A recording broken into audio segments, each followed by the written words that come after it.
You've got varieties of locking techniques as well, and there are a number of different theories involved. One is using a congruent or an incongruent lock.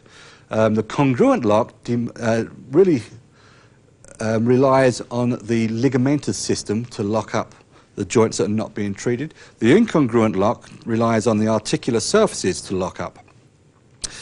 In order to do these different types of lock, unfortunately, you've got to know what type of instability you're dealing with. If we have a ligamentous instability, then we want to do an incongruent lock, so we don't stretch the joint capsule and ligaments. If we have an articular instability, then we want to do a congruent lock, because the joint surfaces won't hold.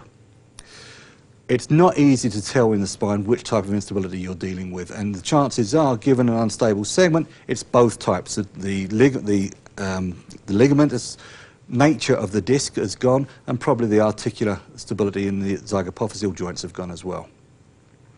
It's also difficult to tell which way the incongruent movement is, and current research is suggesting that our ideas of coupling movements at these joints is inaccurate.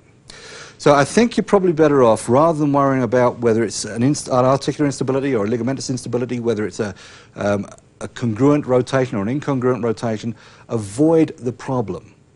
So that if we can't do a lock in a certain direction, we simply do it in the other direction and change our treatment technique.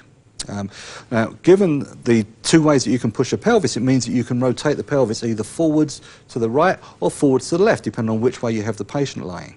So if we've got a right rotational instability, there's no reason why we shouldn't lay the patient on the left side and do the opposite technique by pulling the pelvis up or pushing it down, whichever is appropriate. If, for example, she didn't like me side flexing her in this direction, then I could probably do a rotation lock that would avoid that side flexion, or I may even be able to turn her over and fiddle with the technique so that I can play with it. You've got a lot of variety here to play with.